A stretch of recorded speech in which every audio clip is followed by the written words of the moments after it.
Imagine navigating the chaos of life with unshakable calm, a traffic jam, a difficult conversation with your boss, or a personal crisis. This is the essence of Stoicism, an ancient philosophy that empowers individuals to lead happier, more fulfilling lives.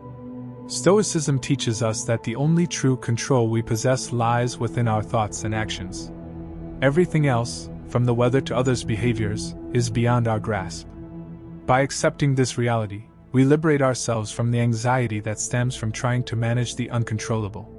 The Stoic path emphasizes focusing on what we can control, our character and our actions, allowing us to cultivate inner peace and contentment, independent of external circumstances.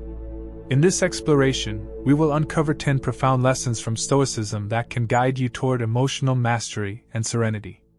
Join us on this journey of self-discovery as we delve into the timeless wisdom of Stoicism and learn how to weave it into our modern lives. Lesson 1 invites you to embrace what you cannot change, setting the stage for deeper insights to come. Stoicism's perspective on staying calm amid the storms of life is transformative. It roots us in the realization that the only realm we can truly command is our own mind and choices, while the external world, whether it's a traffic jam, a challenging conversation, or even a personal crisis, remains largely beyond our control. 1. The dichotomy of control, a foundational concept in Stoicism, is a philosophical tool with profound implications for navigating life's challenges. It divides all aspects of existence into two categories: things within our control and things beyond it.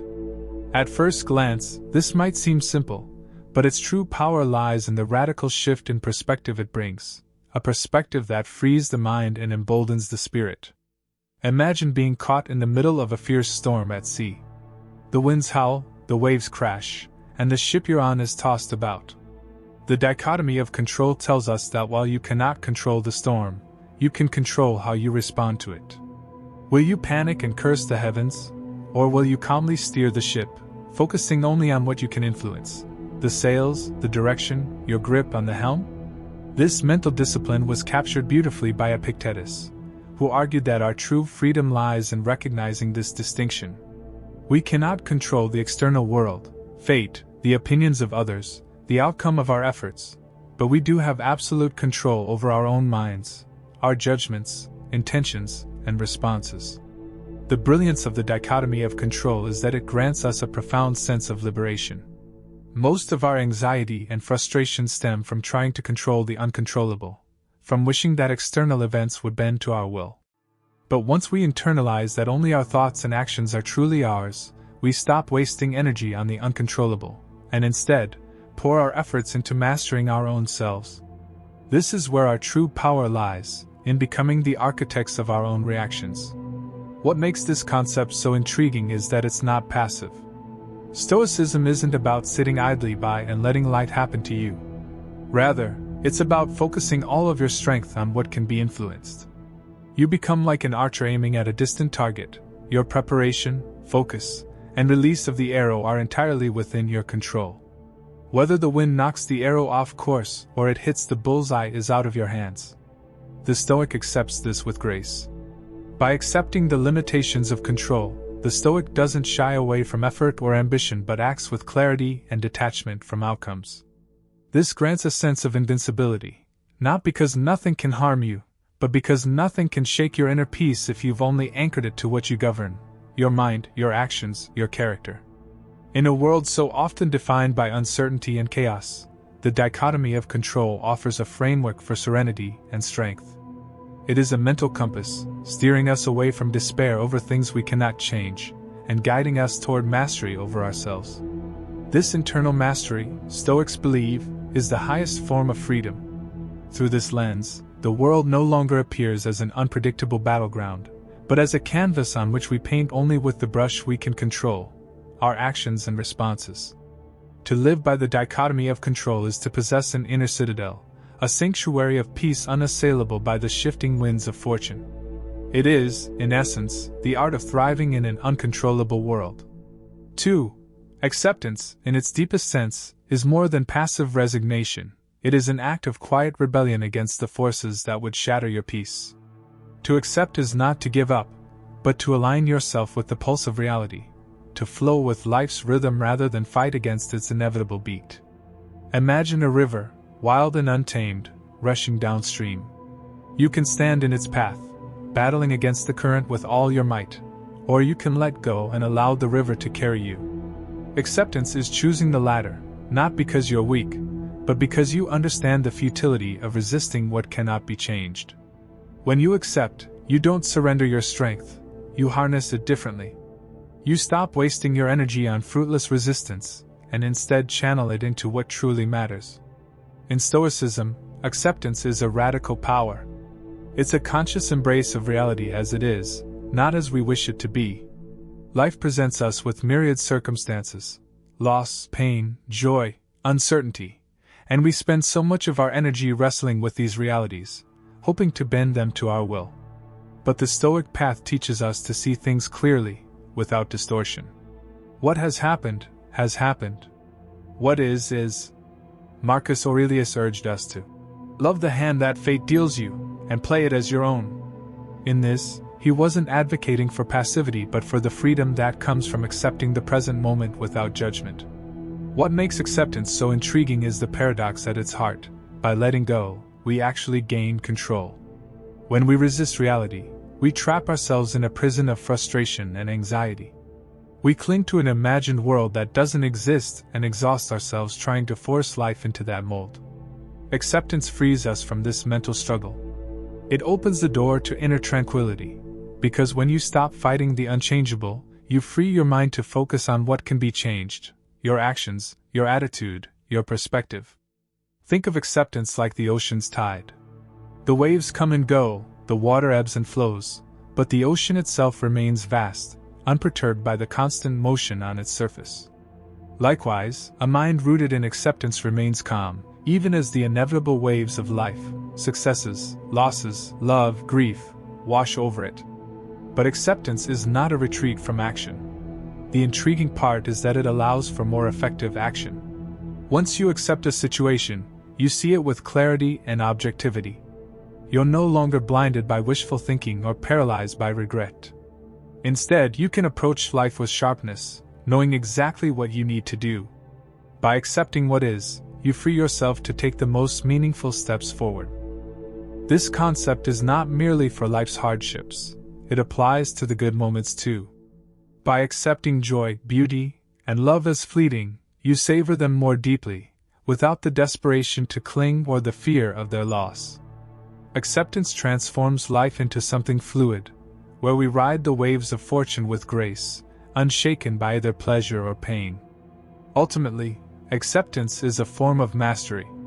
It is the art of staying grounded when the ground itself is shaking.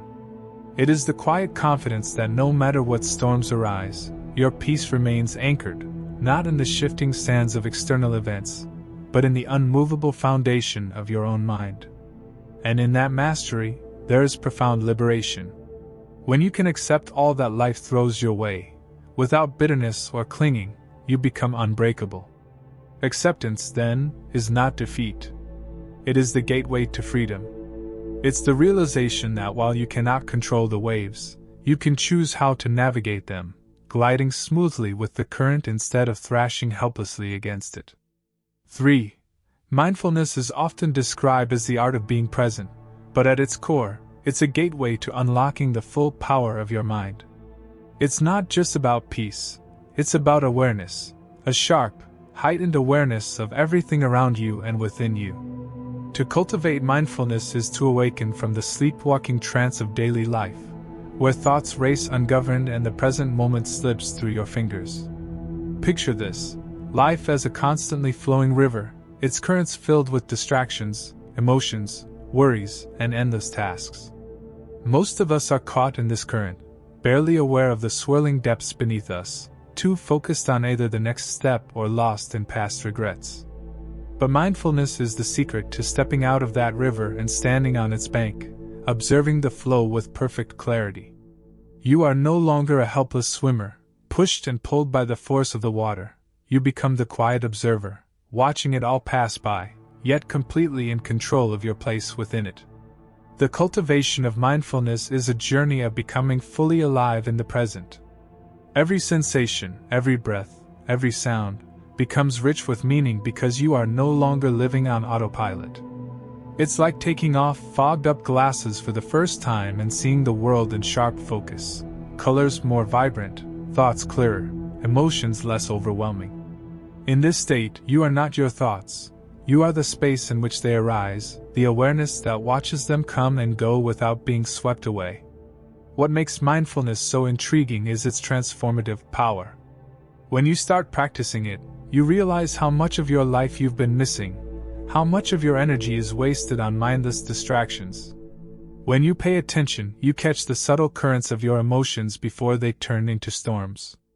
You see anger rising like a distant wave, giving you time to step aside before it crashes down.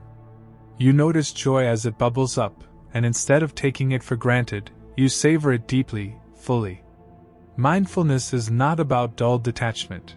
It's about experiencing life with a richer intensity.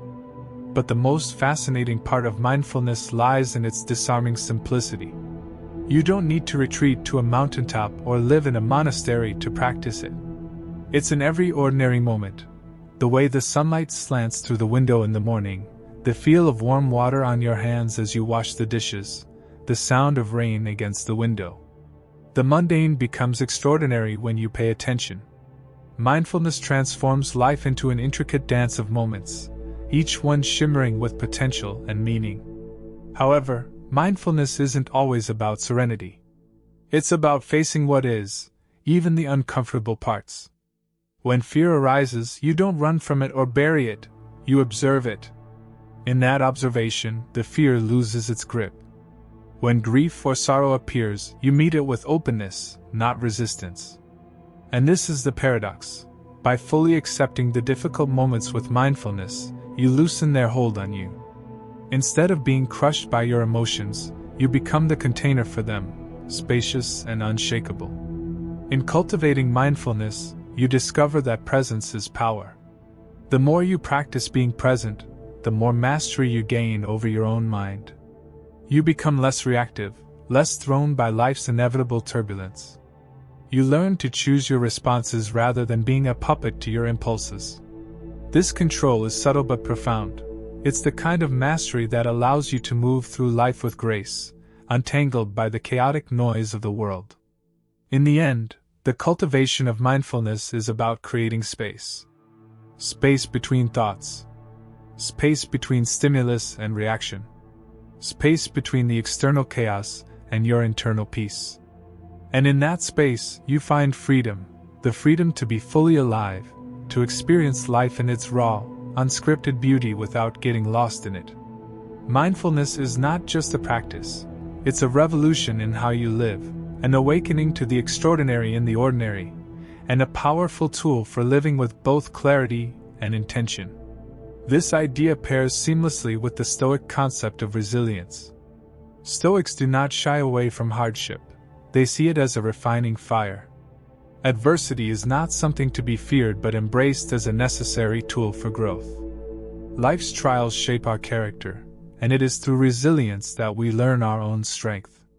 Epictetus reminds us that it is not the events themselves that disturb us, but how we interpret and respond to them. 4. The power of choice is nothing short of a silent superpower we all possess but rarely appreciate in its full depth. In a world where so much feels beyond our control, where circumstances, events, and other people seem to dictate the shape of our lives, choice is the invisible force that cuts through the chaos. It's the ultimate expression of freedom, the hinge on which the direction of our lives swings. But what makes it truly intriguing is how subtle yet transformative this power can be. Imagine for a moment that life is a vast, winding labyrinth. Around every corner lies uncertainty, filled with both opportunities and challenges, some foreseen and many unexpected. What you don't realize is that at every twist and turn, you hold the key of choice. It may seem small, but with every decision, you are unlocking doors to new realities, shifting the very course of your life. Choice isn't just about the big, obvious decisions, the career you pursue, the relationships you nurture, the places you live. Its real power lies in the tiny, moment-to-moment choices that shape who you become. Every time you wake up, you're faced with choices. Do you greet the day with resistance or embrace it with curiosity? Do you react with anger when challenged, or do you choose patience? Every one of these choices, no matter how small, shapes the trajectory of your life, like the slight tilt of a compass needle steering a ship across vast oceans. The most fascinating thing about the power of choice is its alchemy. It transforms the way you engage with life. Consider this: when you realize that your choices define your reality, you stop being a passive observer, a leaf blown by the winds of circumstance, and become the author of your story. You're no longer at the mercy of fate or other people's actions. Instead, you're wielding an inner power that no one can take from you, a force that can change the very way you experience the world. This is the essence of Stoic wisdom, that while we cannot always control what happens to us, we can always control how we respond. And in that response, we reclaim our power.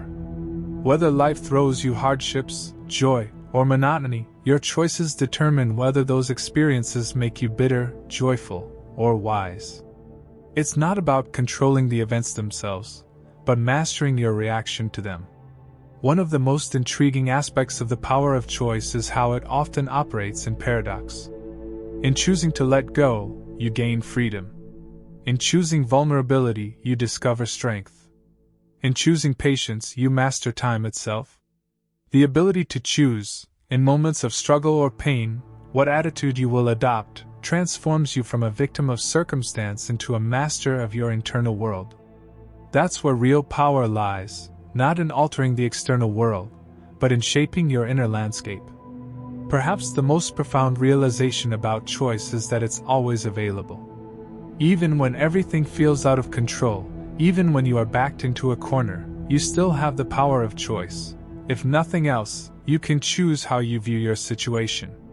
This is where the true power of choice becomes mystical. It shows you that you are never powerless. In any moment of darkness, in any storm of life, you can choose how you'll stand in it. That choice is your light, your anchor, and your ultimate freedom.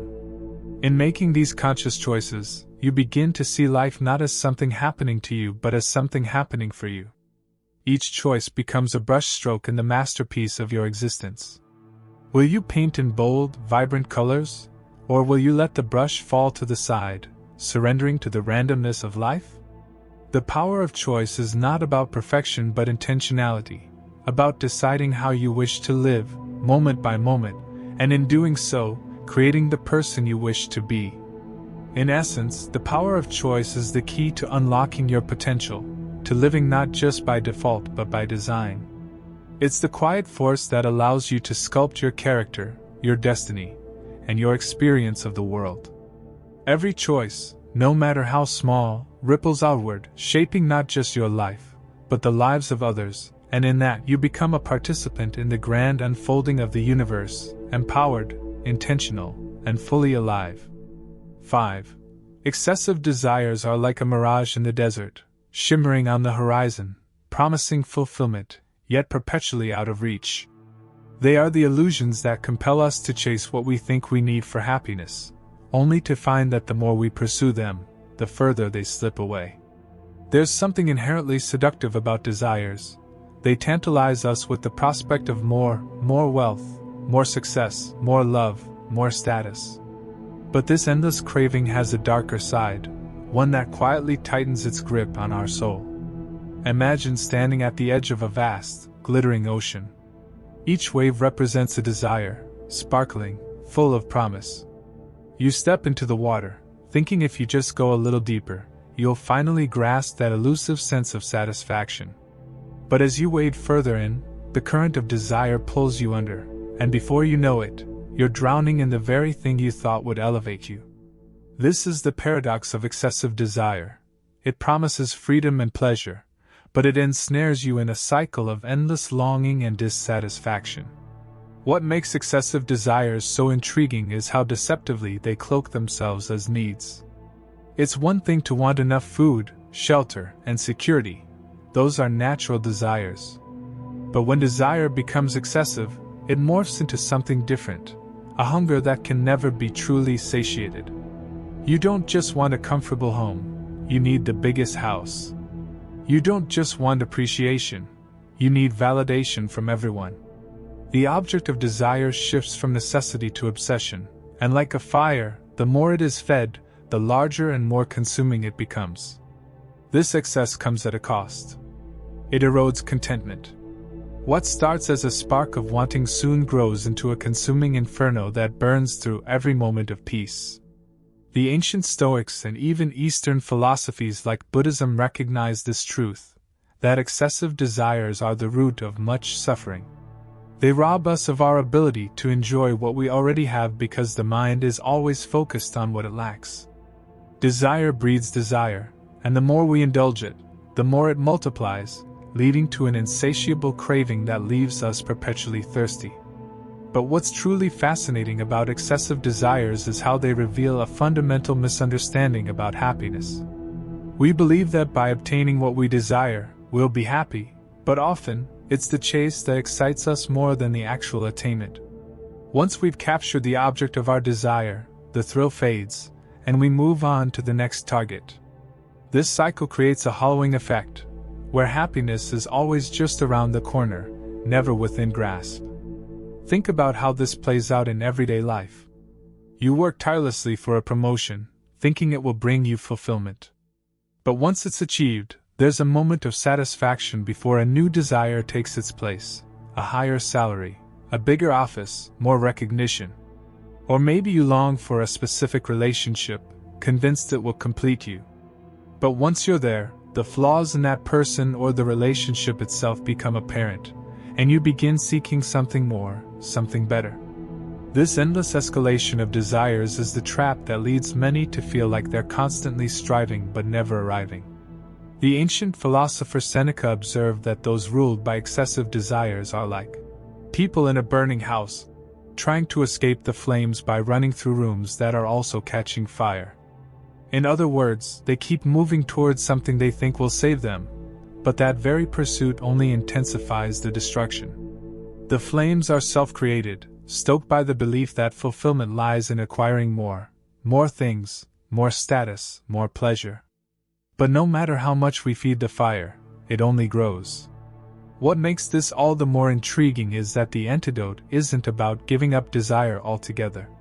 Desire itself is not inherently wrong, it's the excess that causes the problem. The key lies in moderation and understanding. By stepping back and questioning the intensity of our cravings, we begin to realize that many of the things we desperately seek aren't as essential as we imagined. We regain a sense of clarity, seeing that contentment was never out there in the distance but within us all along, clouded by the haze of excessive wanting. When we tame our excessive desires, we rediscover the quiet joy in the present moment. We become more attuned to what we have, rather than obsessed with what we lack. Like a master musician who knows that the beauty of music lies not in endless notes, but in the balance of sound and silence, we learn to live with just enough to appreciate life's richness without being enslaved by it. Excessive desires, then, are both a curse and a teacher. They show us how easily we can be led astray by the lure of more, but they also offer us the opportunity to discover something deeper, the profound fulfillment that comes not from endless acquisition but from self-mastery and understanding. In realizing that we can choose what we desire, and how much, we reclaim the reins of our life, steering it not toward a future of endless hunger, but toward a present of peace and sufficiency. 6. Living virtuously is like crafting a masterpiece out of the raw material of everyday life. Every decision, every action, is a stroke of the brush, shaping the kind of person you become. But what makes this pursuit so intriguing is that it's not about following rigid rules or achieving perfection. It's about mastering the art of being human. Imagine life as a grand arena. Every day, you are thrown into the ring to face challenges, temptations, and moral dilemmas. But rather than just surviving, living virtuously means stepping into that arena with purpose and intention. You don't react blindly to life's events, you respond with wisdom, courage, and integrity. Virtue, in this sense, is your sword and shield, guiding you through the chaos while keeping you grounded in what really matters. The ancient Stoics, along with philosophers like Aristotle, believed that living virtuously is the key to true fulfillment, a life well lived. But the real hook of this idea lies in its contrast with how most people experience the world. Many chase after external success, wealth, pleasure, or power, believing these will bring happiness. Yet, time and again, we see those who attain these things often feel empty. Why? Because they've neglected the inner compass that virtue provides. To live virtuously is to align your actions with a higher standard, not society's shifting definitions of success, but timeless values like justice, wisdom, courage, and temperance. These virtues are like stars in the night sky. No matter how turbulent or uncertain life becomes, they offer a constant guide toward true north. What makes it fascinating is that, while external circumstances are beyond your control, your ability to live virtuously is entirely within your hands. It doesn't matter what life throws at you, what matters is how you meet it. Consider this: living virtuously transforms even the most mundane tasks into meaningful acts. The daily grind, the small interactions, the fleeting moments, all become opportunities to express virtue. Whether it's showing kindness in a world often focused on self-interest, exercising self-control when tempted to overindulge, or demonstrating courage when faced with fear, living virtuously makes you a sculptor, constantly refining your character with every choice. It's not just about grand, heroic gestures either. Virtue is revealed in the small, quiet moments. It's the choice to be honest when a lie would be easier, or the decision to act with patience when frustration bubbles up. Over time, these small acts of virtue weave together, creating a person who is not just surviving life but thriving with a sense of purpose, dignity, and peace. What's even more captivating is that virtue, unlike wealth or fame, cannot be taken from you. Marcus Aurelius, the Stoic emperor, ruled the largest empire of his time, yet he constantly reminded himself that the only true possession was his inner character. No war, no political intrigue, no twist of fate could strip him of his integrity. Virtue is your indestructible treasure, immune to the whims of fortune. In a world that is unpredictable, your ability to live virtuously remains your constant power. Living virtuously also brings a deeper level of freedom. When you live in accordance with your values, you are no longer enslaved to the opinions of others or the fleeting rewards of material success. You rise above the chaos of external life, finding contentment in knowing that your actions are guided by something eternal and unshakable. It's a freedom that many never experience because they are too distracted by chasing desires that, in the end, leave them wanting. Think about the ancient heroes and philosophers who have stood the test of time: Socrates, Seneca, even modern figures like Gandhi or Martin Luther King Jr. What we admire in them is not their wealth or power but their commitment to virtue in the face of adversity. Their lives teach us that living virtuously is not just an abstract idea. It's the most practical path to a life of meaning and resilience. Yet, the pursuit of virtue is not about reaching some final state of perfection. It's about the journey, a constant striving to become better, wiser, and more aligned with your highest self. In this way, virtue is dynamic, alive. Every day brings new challenges, and with them, new opportunities to deepen your practice. This is what makes the virtuous life so intriguing. It's not a static ideal but a living, breathing practice that evolves with you. In a world full of distractions and fleeting pleasures, living virtuously offers something far more profound and lasting. It gives you the power to shape your own destiny, not by controlling what happens to you, but by mastering how you respond. It turns life into a kind of art form, where every choice adds depth and color to the canvas of your soul. Ultimately, to live virtuously is to live with intention, to recognize that while you may not control the events of the world, you always have the power to choose the kind of person you will be in response to them. And that choice, above all else, is what defines a life of true greatness. The transitory nature of life is like watching a magnificent sunset dissolve into darkness, knowing full well that tomorrow's sunrise will paint a completely different sky. In that fleeting moment, there's both a beauty and a melancholic reminder: nothing lasts forever, no matter how vivid or how powerful the present may feel. This realization, often viewed through a Stoic lens, is not meant to instill despair but to awaken a profound understanding that life is a series of moments, each passing, each evolving, each gone before we can fully grasp it. Imagine standing on the shore, watching the waves crash onto the beach, only to recede moments later. This cycle mirrors life's natural rhythm. People, emotions, events, everything arrives, makes its mark, and vanishes.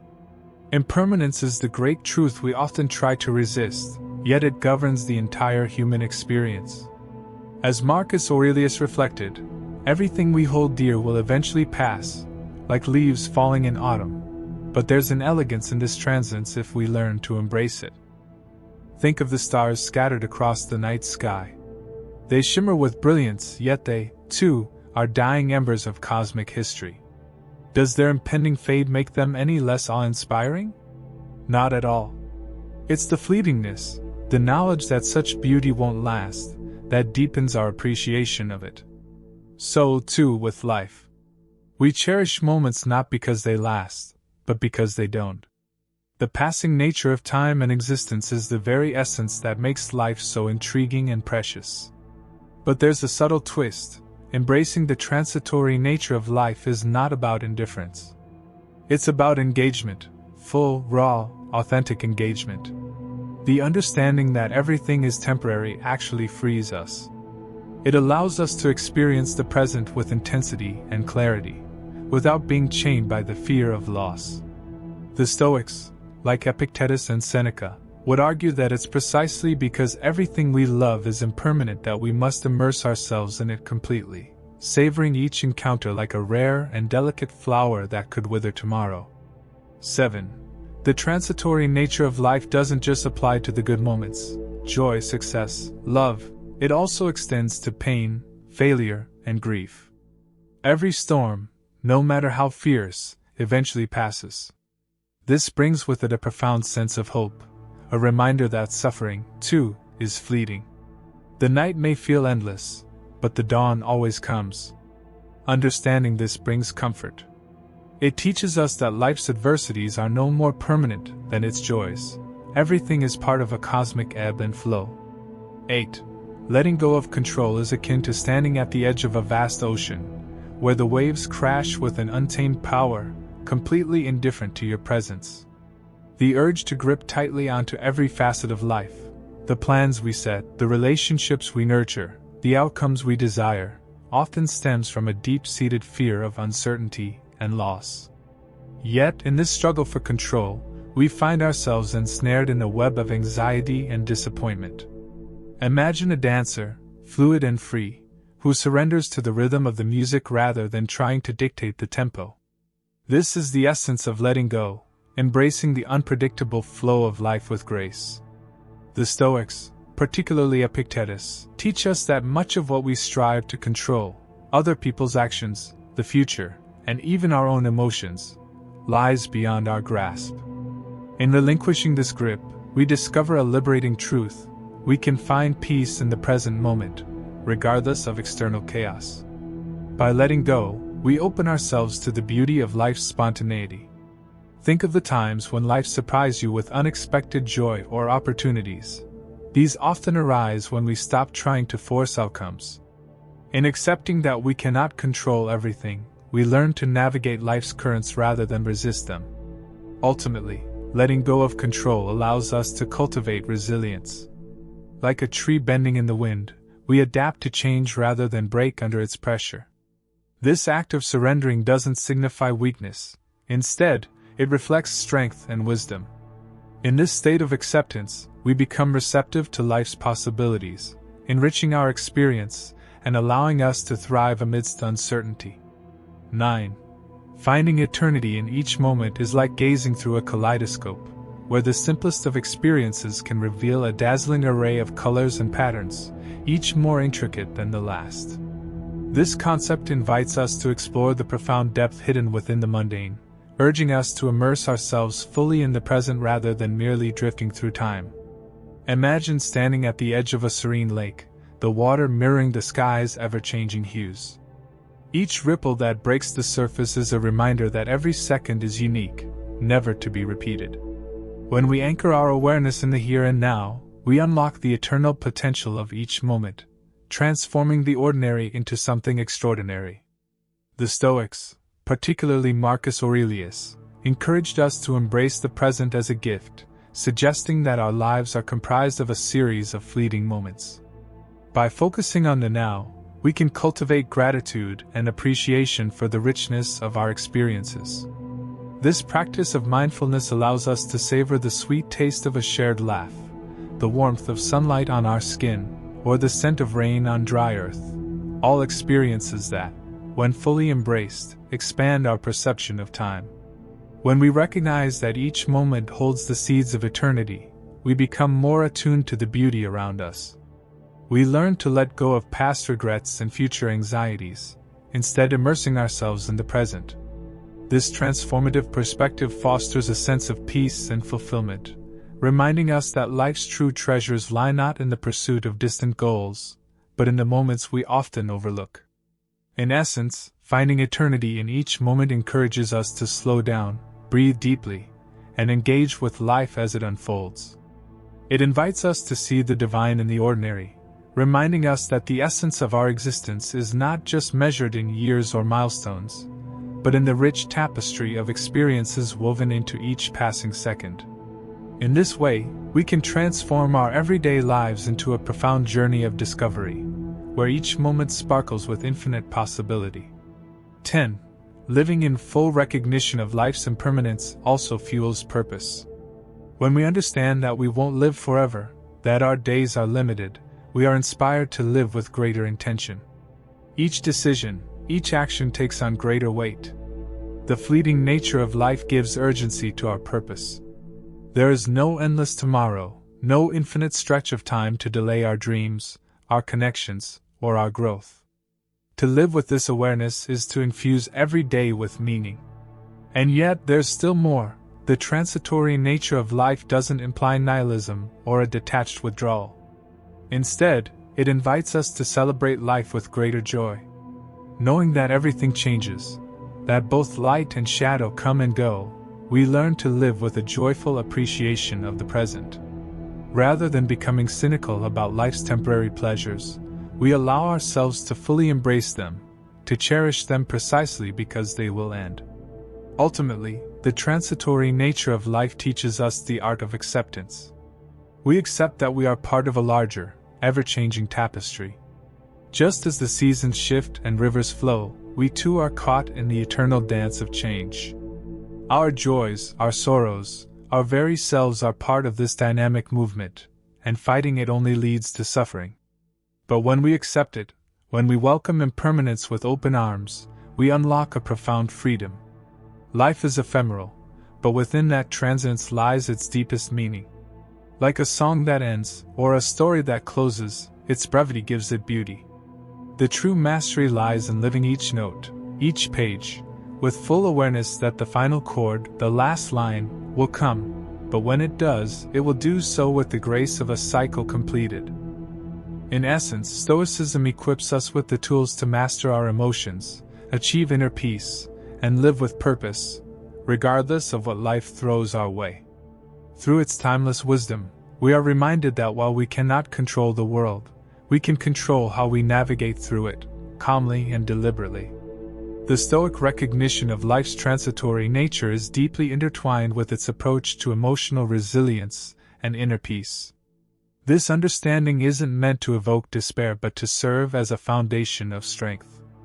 The fleeting nature of everything, whether joyful or sorrowful, is a reminder of the impermanence of the external world. In Stoic thought, this impermanence is not resisted but embraced. The Stoic sage, like Marcus Aurelius, urges us to appreciate the transient beauty of life without clinging to it. By learning to let go, we cultivate a calm that is untouched by external turmoil.